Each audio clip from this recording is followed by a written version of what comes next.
Eu acho que a vida seria muito mais interessante para nós se nós pudéssemos encomendar as coisas assim como a gente pede uma pizza, sabe? Eu quero, para amanhã eu quero paz, quero um momento, tira uma gripe, você fala, vamos dar uma gripezinha para ficar uma semana sem trabalhar.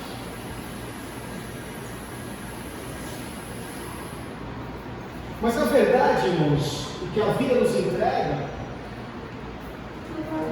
muitas vezes é uma mistura muito diferente daquilo que nós pedimos. Se eu estiver falando besteira, você levanta a mão e fala, não é isso não. Tudo que eu pensei, sonhei, planejei, está acontecendo. Aí eu vou pedir para você ver que essa minha cabeça. A vida vem com surpresas, não é verdade? Mudanças, transições, alterações, uma série de coisas. E muitas dessas coisas são bem-vindas, outras não. Por que isso aconteceu? Por quê? Porque a gente tem um monte de porquê, eu tenho um monte. Eu sei que nessa vida não serão respondidos os meus porquês. E a gente pode até pedir uma vida sem essas mudanças, sem essas alterações, mas na verdade é que a gente não vai receber. Deixa eu ser bem sincero com você, não vamos. E se a gente não consegue controlar isso, a gente não pode pedir a vida como a gente pede pizza, como a gente pede um café, mais fraco, mais forte, sem açúcar, com adoçante. A gente não consegue controlar, a gente não sabe o que vem por aí. E essa sensação de desconhecido, irmãos, traz para nós um sentimento que é comum. Eu já falei várias vezes sobre ele aqui, e vou falar de novo, mediante a todas as incertezas que a gente tem daqui para frente, porque as pessoas que eu convivo, que eu converso, o que vai acontecer dia 30, ano que vem? O que vai acontecer ano que vem? O que vai acontecer? E essa sensação desconhecida, irmãos, traz para nós medo. E Jesus conviveu com isso. E lá em João 14, 27, se você quiser confirmar que eu estou lendo o texto certo, João 14, 27, Jesus falando, não se perturbem os corações, seus corações, não se perturbem, não tenham medo, não tenham medo. E esse é o comando mais comum de Jesus. São 21 vezes nos evangelhos que Jesus diz para a gente não ter medo, para não ter medo. E a gente pode concluir que a frase que Jesus mais disse foi não ter medo. E do que a gente tem medo? Pensa aí. Não precisa falar. Faz uma reflexão. O que você tem medo? O que te aflige? Morte? Doença? Desemprego, desamparo, fracasso, medo de encontrar alguém, medo de ser esquecido, de ser abandonado. O que você tem? E é comum, irmãos, todos nós temos medo, não temos? Alguns bem generalizados, como eu disse, tenho medo de ficar sozinho, tenho medo de morrer, tenho medo de não ter como sustentar os meus filhos, eu tenho medo de ser abandonado. E o que nós fazemos, irmãos, mediante ao medo do amanhã, do futuro? O que vai acontecer? O que vai ser? O que será da manhã? O que vai ser ano que vem no Brasil? O que vai ser no domingo que vem? O que vai acontecer comigo, mediante a tudo que se ouve, tudo que se fala? O que vai acontecer? E nós podemos olhar Jesus, que passou por uma situação de muito medo, de muito pavor, e usar o exemplo dele no que ele fez. Lá em Marcos 14, 33, O texto diz que ele começou a ficar aflito e começou a ficar angustiado. Nós vemos Jesus que fez uma revolução nos 3 anos que ele esteve aqui, que fez um cego ver, que fez um morto viver novamente. Nós vemos esse super-herói, esse cara venceu a morte, filho de Deus, venceu a morte, venceu o pecado, fez uma revolução aqui. Nós começamos a ver que ele ficou aflito e angustiado. É interessante, irmãos, que tem que ter um motivo para que isso tivesse escrito na Bíblia, porque poderiam esconder isso de nós. Não, isso vai mostrar uma fraqueza de Jesus. Não tira aí o texto que fala que ele chorou, que ele não pode chorar. Tira o texto que ele fala que ele ficou aflito e angustiado, que não é bom que as pessoas saibam disso, que vai mostrar uma fraqueza. Irmãos, o texto está ali para que a gente possa então analisar juntos e retirar algo para nós. E nós vemos então que Jesus ficou aflito e angustiado. Marcos 14:33. Jesus teve um momento onde ele teve medo. E em meio ao medo, irmãos, o que ele fez? Ele enfrentou. Em meio a um medo, em todo lugar ali, Jesus estava ali no jardim. Talvez ali tenha sido um pouco o medo mais profundo, no momento de maior medo de Jesus, entre ali as oliveiras, e ele ora ali naquele lugar. Aí na sequência do texto de Marcos 14, ele fala, o texto fala indo um pouco mais adiante, prostrou-se e orava, para que, se possível, fosse afastado dele naquela hora, e dizia: Abba, Pai, Paizinho. Ele apela ali talvez para o sentimento mais profundo que existia no relacionamento dele com o Pai, porque ele chama o Pai de Paizinho. Ele fala: Paizinho, tudo te é possível, tu pode todas as coisas, tu é o Criador do universo, tu pode tudo, afasta de mim esse cálice. E quantas vezes eu e você oramos assim: afasta de mim, não deixa que eu passe por essa enfermidade, não deixa que eu passe por essa situação, não deixa que esse desemprego bata a minha porta, não deixa que eu fique desamparado, não deixa que eu tenha esse sentimento de que eu vou morrer, não deixa que essa coisa passe, fique na minha frente, que isso se levante contra mim. Quantos de nós oramos como Jesus orou? Mas a oração não termina aqui, porque ele fala: contudo, ainda assim, em meio a meu sofrimento, a minha angústia, a minha aflição, que não seja o que eu quero, mas sim o que tu queres. Essa palavra, irmãos, que relata o sentimento de Jesus, dizendo que ele ficou aflito, irmãos, é como descrever um homem que estava desamparado, alguém desorientado, alguém agitado, angustiado pela ameaça de algo que se aproxima. E muitas vezes nós estamos assim, irmãos, aflitos, angustiados, incomodados, com situações que se levantam para nós amanhã, com situações que se levantam para nós daqui a um mês, daqui a um ano, daqui a 3 meses, eu não sei. Mas Jesus fica angustiado. Outra versão, lá em Mateus 26:37, fala desse momento e fala que ele começou a ficar entristecido. E na verdade, irmãos, que nós nunca vimos Jesus assim. Nós vimos Jesus poderoso, que estava ali fazendo uma revolução. O cara tão poderoso que ele andou sobre as águas, o cara tão poderoso que ele fez a tempestade cessar, o cara tão poderoso que falou: não, ela morreu já, a menina já morreu, não, ela está dormindo. O cara tão poderoso falou: Lázaro, vem, está morto, vem, pode viver. Agora nós vemos esse cara poderoso ficando aflito, angustiado, se entristecendo. Esse é um momento muito sério, irmãos. E esse medo que Jesus teve, essa situação que Jesus se defrontou, tem a ver com o cálice. Porque ele clama: afasta de mim, afaste de mim este cálice. E o cálice, irmãos, era a pior hipótese que Jesus tinha para receber a ira de Deus. Sem merecer, ele ia sentir a fúria de Deus, para que você pudesse não pagar essa conta. E Jesus nunca tinha sentido, experimentado o isolamento do Pai. Eles eram um só, sempre foram um.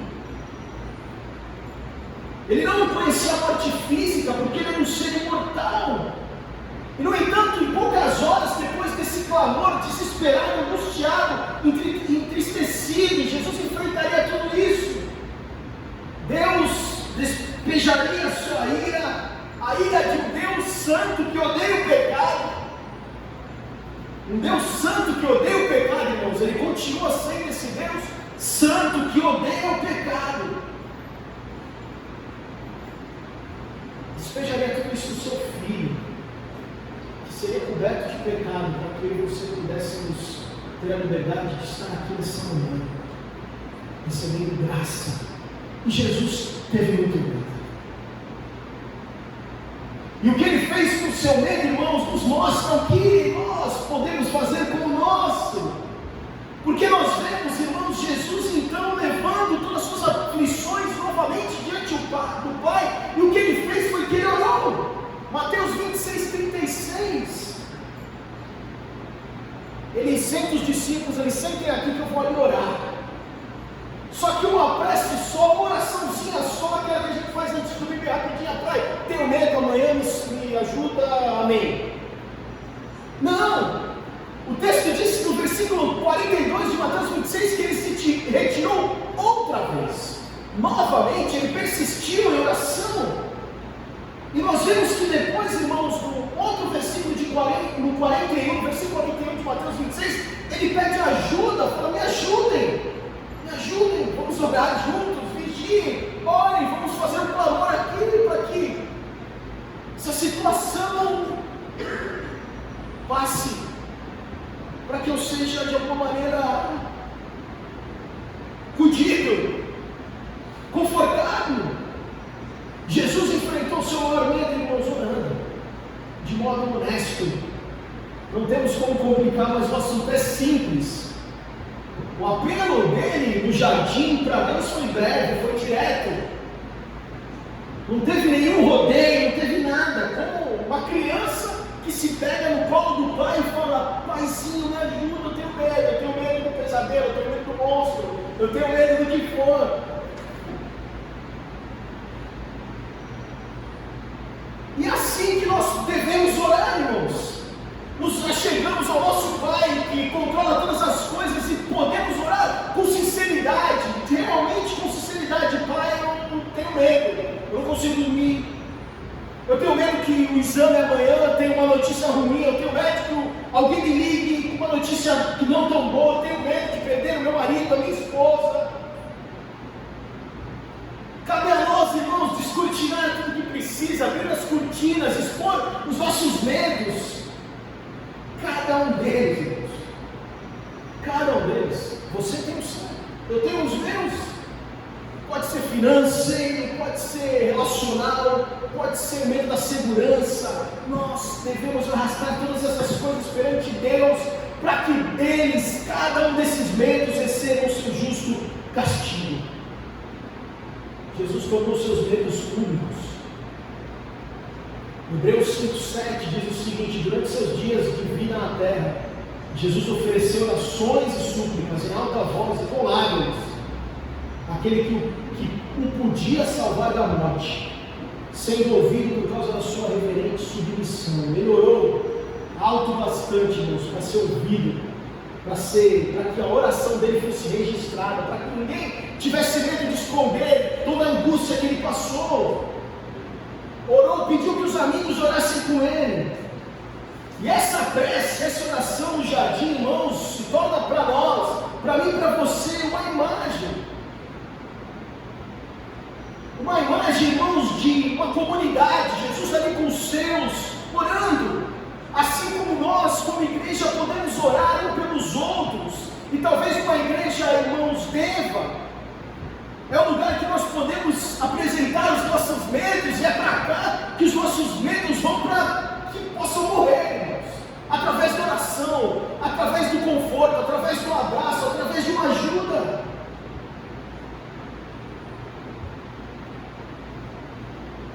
Tá bom, Leandro? É isso aí? A gente ora. Beleza?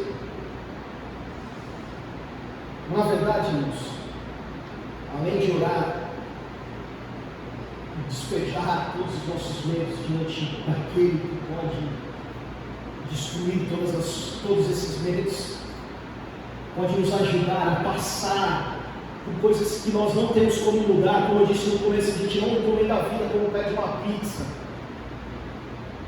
Jesus mesmo disse que a gente teria aflições, dificuldades no mundo, mas assim como Ele venceu, nós vamos vencer, mesmo que a gente passe pelos desertos, pelas lutas, pelas dificuldades, pelos medos, pelas inseguranças, por tudo isso que bate a nossa porta diariamente.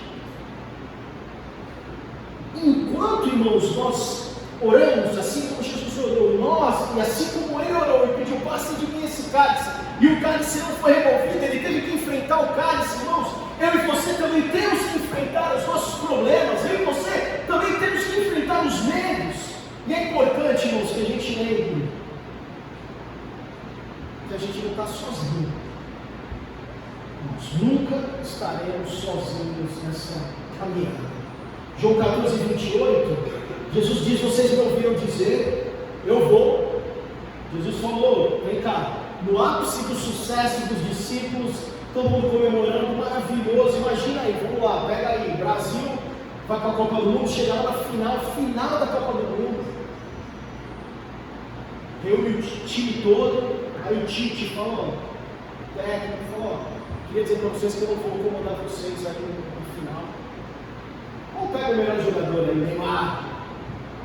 Eu queria dizer para vocês que eu não vou jogar esse último jogo. Podem ir aí. E é isso aí. Se virem aí, façam o que vocês tiverem que fazer.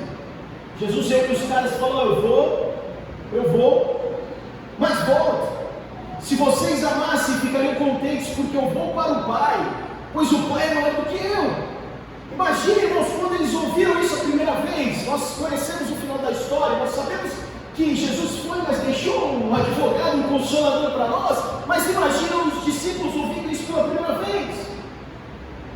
Eles tinham acabado de ter um jantar, irmãos, calmo. Depois de uma semana caótica, eles estavam jantando. Eles estavam otimistas, como eu disse, a popularidade de Jesus estava crescendo, oportunidades estavam aumentando. Em simplesmente 3 cultos anos, Jesus estava sendo exaltado, reconhecido por alguns como Filho de Deus. A entrada de Jesus em Jerusalém prova isso, aclamado. E os discípulos estavam animados, irmãos. Nós vemos os discípulos falando sobre o reino, nós vemos os discípulos prontos para mandar chover fogo em quem fosse contra Jesus. Nós vemos os discípulos até negociando quem ia sentar do lado direito, do lado esquerdo, lá no trono, quando Jesus fosse coroado. Existia um clamor, irmãos, da população de um libertador, e aparentemente Jesus era esse cara que estava conduzindo o povo numa marcha de liberdade. E agora Jesus fala: estou indo embora. Mas opa, como assim? Mas quem de nós, irmãos, passa por uma vida sem surpresa? Quem de nós passa por uma vida sem ser pego, sem muito saber? Estava tudo combinadinho, tudo planejadinho, de repente, e o medo chega. E essas mudanças, essas situações deixam a nossa vida de cabeça para baixo, muitas vezes. Mas quando isso acontece, irmãos, nós temos alguém para nos ajudar. Mas o conselheiro, o que diz o versículo 26 de João 14, o Espírito Santo, que o Pai enviará em meu nome, lhes ensinará todas as coisas, e fará lembrar tudo o que lhes disse. Jesus apresenta aqui o Espírito Santo, enviado em seu nome. O Espírito vem no nome de Cristo, com igual autoridade e poder idêntico. E ele usa o termo, quando ele fala no Espírito, fala um outro conselheiro. E o grego tem duas palavras diferentes para outro, irmãos. Uma significa alguém totalmente diferente e a outra exatamente como o primeiro. E quando Jesus promete um outro conselheiro, ele usa o significado 2, prometendo, ó, vem um outro exatamente como eu. O primeiro é o próprio Jesus. Eu vou, vocês estão entrando num novo tempo, um capítulo diferente, muita coisa vai ser diferente, mas uma coisa permanecia constante para a vida deles, uma coisa permanece constante para nós, seja no momento de bonança, seja no momento de dificuldade, seja o governo que vai ganhar, seja a situação que acontecer na tua casa, na tua família, com a tua saúde, uma coisa é certa para nós: Ele está conosco. A presença dele permanece, irmãos. Nós temos o Espírito Santo. Jesus está com você. Vocês, o texto fala aqui, ó, vocês vão gozar da presença de um outro conselheiro como eu, alguém como eu. E conselheiro, irmão, significa intercessor, advogado, aquele que fortalece, que está por perto, amigo, ajudante. É isso que nós temos, irmãos, diariamente, constantemente nas nossas vidas. O Espírito Santo foi designado para ficar ao nosso lado. Presença de Deus, de Jesus em nós. Se nós trouxermos para a situação onde Jesus anuncia tudo isso, irmãos, o mundo dos discípulos está prestes a virar de cabeça para baixo. Jesus vai ser preso, Jesus vai ser crucificado. Mas Jesus queria que eles soubessem que eles nunca enfrentariam o futuro sozinhos. E se nós não sabemos o que vai acontecer amanhã, irmãos, se nós não sabemos o que vai acontecer depois dessa eleição, se nós não sabemos o que vai acontecer lá porque o chefe mudou, nós não sabemos o que vai acontecer porque a economia muda, nós precisamos ter a certeza que nós não estamos sozinhos, a certeza que o Espírito de Deus está conosco. Não é um Espírito estranho, mas é o Espírito de Deus. Nós nunca iremos sozinhos para nenhum lugar, irmãos. Você pode estar na noite anterior de uma grande mudança, você pode estar olhando para um novo capítulo que está se abrindo na sua vida, mas a mensagem do céu para nós é clara, irmãos. Mesmo quando tudo muda, a presença de Deus nunca muda. Nós vamos viajar em qualquer uma dessas viagens, nós vamos enfrentar qualquer uma situação na companhia do Espírito Santo, que é aquele que nos ensinará todas as coisas e nos fará lembrar tudo o que Jesus disse, disse João 14:26. Então, irmãos, fique bem com o que tiver que vir, fique bem independente do que aconteça. Nós podemos lutar, nós podemos resistir, mas muitas vezes nós vamos precisar abraçar, aceitar, não resistir, porque a mudança faz parte da vida. Muitas vezes, irmãos, a mudança é parte necessária daquilo que Deus tem, da estratégia de Deus para nós, para que Ele use você para mudar o mundo. E muitas vezes, para fazer isso, irmãos, as coisas podem mudar. E eu confesso para você, eu não quero que mude nada, mas às vezes, irmãos, as coisas mudaram. E se não houvesse a mudança, irmãos, o que seria de nós? O que seria, irmãos, da nossa história? O que seria da história do cristianismo? Se aquela mulher, uma camponesa simples, não tivesse tido uma mudança para ser a mãe do Filho de Deus? Se Paulo, um perseguidor da igreja, não se tornasse um evangelista mundial, talvez o cara com mais relevância para nós, quando lemos as suas cartas. Pedro, pescador, que ia ficar ali, não estou bem aqui pescando no mar da Galileia. Não, Pedro, agora você vai liderar a igreja, ser pescador de homens. Deus muda, irmãos.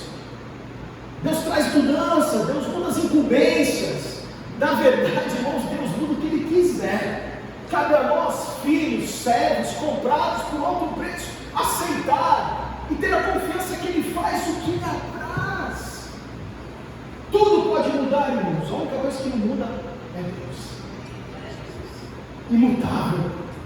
Porque como diz em 2 Timóteo 2,13, Ele não pode negar-se a si mesmo, Ele não muda, Ele continua sendo amoroso, Ele continua sendo um Pai paciente, Ele continua sendo um Pai que despeja misericórdia graciosa, Ele continua sendo o Pai que está conosco.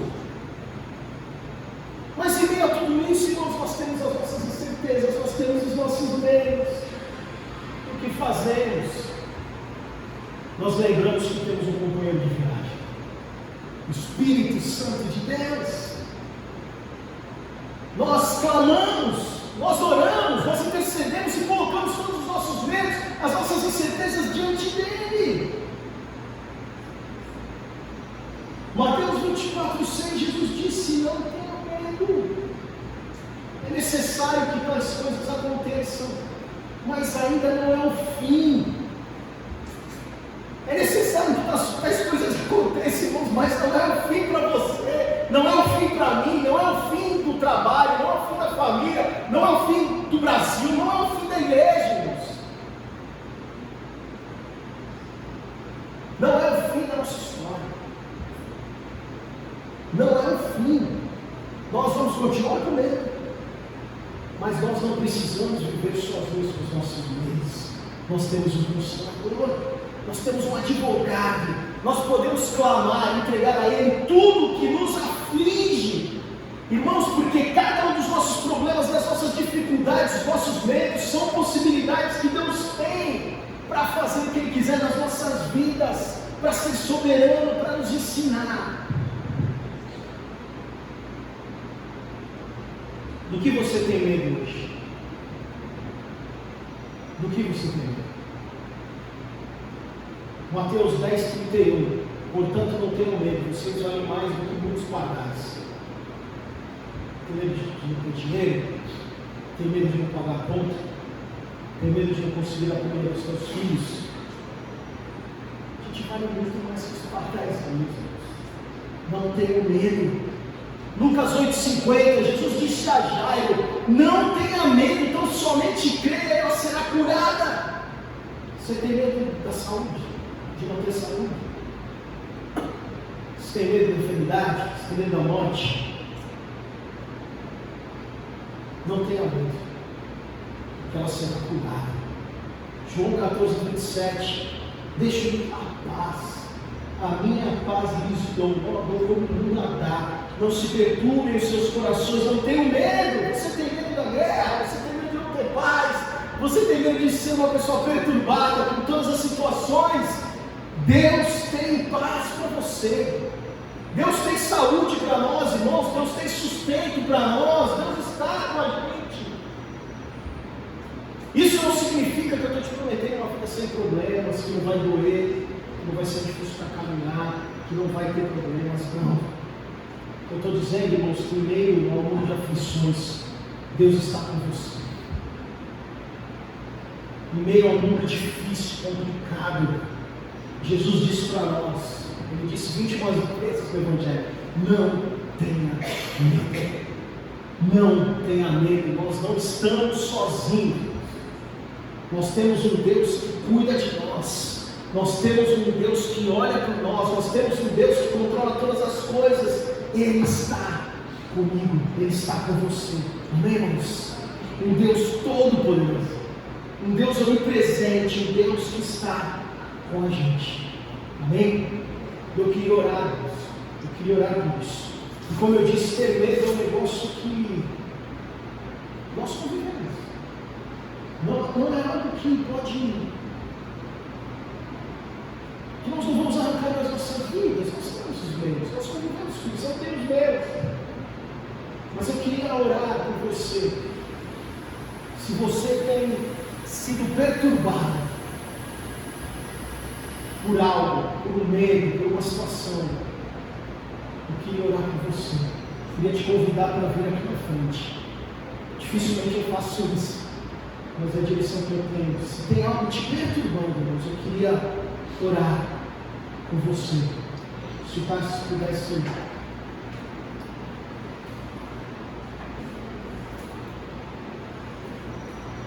Se tem algo que está te perturbando, tem tirado teu sono, tem tirado a tua paz, irmão, nós vamos